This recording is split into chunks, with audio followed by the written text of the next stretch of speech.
নমস্কার বন্ধুরা, আমি ঝর্ণা সিম্পল রেসিপির আরেকটা নতুন ভিডিওতে সবাইকে স্বাগতম জানাই। কেমন আছেন সবাই? আশা করছি ভালো আছেন। আজকে আমি জন্মাষ্টমী স্পেশাল মিল্ক কেকের রেসিপি নিয়ে হাজির হয়েছি। সামনেই আসছে জন্মাষ্টমী, আর এই জন্মাষ্টমীতে আমরা গোপালকে নানা রকমের ভোগ নিবেদন করি। তাই এই জন্মাষ্টমীতে গোপালের ভোগ হিসাবে এই মিল্ক কেকটা বানিয়ে নিবেদন করতে পারেন।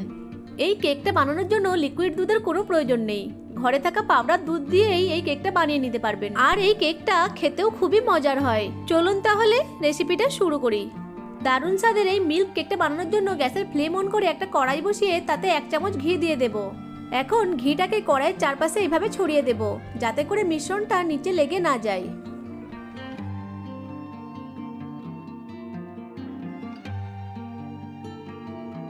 এখন গ্যাসের ফ্লেমটা লোতে রেখে কড়াইয়ের মধ্যে 4 কাপ জল দিয়ে দেব।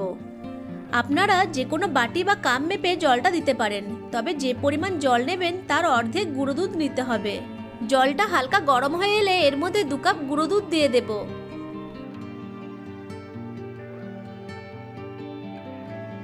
এবার গুঁড়ো দুধটাকে জলের সাথে ভালো করে মিশিয়ে নেব, যাতে করে কোনো লাম্পস থেকে না যায়।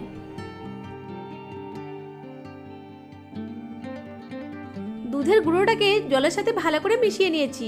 এখন গ্যাসের ফ্লেমটা মিডিয়াম টু হাইতে রেখে দুধটাকে ফুটিয়ে নেব। দুধটা ফুটে এলে 4টে এলাচকে ফেটিয়ে দুধের মধ্যে দিয়ে দেব। ফেটানো এলাচগুলোকে দুধের সাথে মিশিয়ে নেব। এবার দুধের মধ্যে দিয়ে দেব 1 কাপ আর আধ কাপের থেকে একটু কম চিনি। চিনিটা আপনারা আপনাদের প্রয়োজন মতো দেবেন। চিনিটাকে দুধের সাথে ভালো করে মিশিয়ে নেব। চিনিটাকে ভালো করে মিশিয়ে নেওয়ার পর গ্যাসের ফ্লেমটাকে মিডিয়াম টু হাইতে করে অনবরত নাড়তে থাকবো, যতক্ষণ না পর্যন্ত দুধটা ঘন হয়ে আসে। যেহেতু এই কেকটা গুঁড়ো দুধ দিয়ে তৈরি হচ্ছে, তাই এটা ঘন হতে বেশিক্ষণ টাইম লাগবে না, খুব তাড়াতাড়ি ঘন হয়ে যাবে। যখন দুধটা অনেকটা ঘন হয়ে আসবে, তখন দুধের মধ্যে দিয়ে দিব ওই কাপেরই হাফ কাপ টক দই। গ্যাসের ফ্লেমটা লোতে রেখে টক দইটাকে দুধের সাথে ভালো করে মিশিয়ে নেব।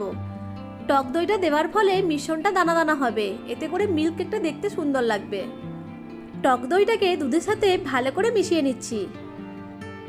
দইটাকে দুধের সাথে ভালো করে মিশিয়ে নিয়েছি। এখন গ্যাসের ফ্লেমটা মিডিয়াম টু হাইতে রেখে আবারও অনবরত নাড়তে থাকবো, যতক্ষণ না পর্যন্ত দুধের মিশ্রণটা একদম ঘন হয়ে আসে।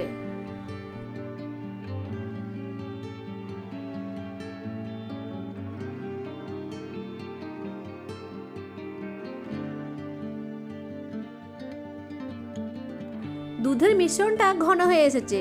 এখন এর মধ্যে দিয়ে দেব আরও 1 চামচ ঘি। ঘিটাকে মিশ্রণের সাথে ভালো করে মিশিয়ে নেব। দেখুন মিশ্রণটা বেশ দানা দানা হয়েছে আর ঘন হয়ে এসেছে। কেকটা তৈরির জন্য মিশ্রণটা একদম রেডি হয়ে গেছে। এখন গ্যাসের ফ্লেমটা অফ করে দেব। এদিকে একটা বাটিতে 4 সাইডে পেপার দিয়ে অল্প ঘি ব্রাশ করে নিচ্ছি, এতে করে কেকটা খুব সহজেই ডিমোল্ড হয়ে যাবে। আপনারা যে কোনো ধরনের পাত্রেই কেকটা সেট করতে পারেন। এখন পুরো মিশ্রণটাকে বাটির মধ্যে দিয়ে দেব।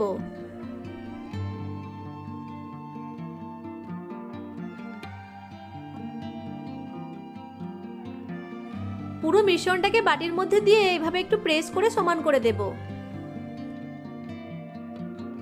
মিশ্রণটাকে প্রেস করে সমান করে নিয়েছি।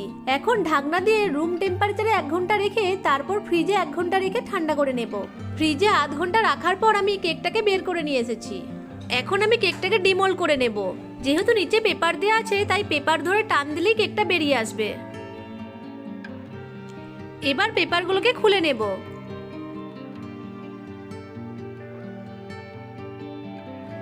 পেপারগুলোকে খুলে নিয়ে কেকটাকে আমি একটা প্লেটে নিয়ে নিয়েছি। এবার কেকটাকে আমি একটা ছুরি দিয়ে এইভাবে কেটে নিচ্ছি। আপনারা আপনাদের পছন্দ মতো শেপে কেটে নিতে পারেন। কেকটাকে ফ্রিজে 1 ঘন্টা ধরেই সেট করে নেবেন। আমি আধা ঘন্টা পর ফ্রিজ থেকে বার করে নিয়ে চলে এসেছিলাম, তাই কেকটা একটু নরম রয়ে গেছে। এই কেকটা বানানো যেমন সহজ, তেমন খেতেও খুবই মজার হয়।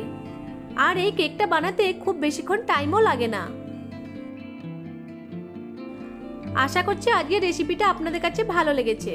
ভালো লেগে থাকলে আমার ভিডিওটিকে লাইক, কমেন্ট, শেয়ার আর চ্যানেলটিকে সাবস্ক্রাইব করে পাশে থাকা বেল আইকনটিকে অন করে রাখবেন আমার পরবর্তী ভিডিওর নোটিফিকেশন সবার আগে পাওয়ার জন্য।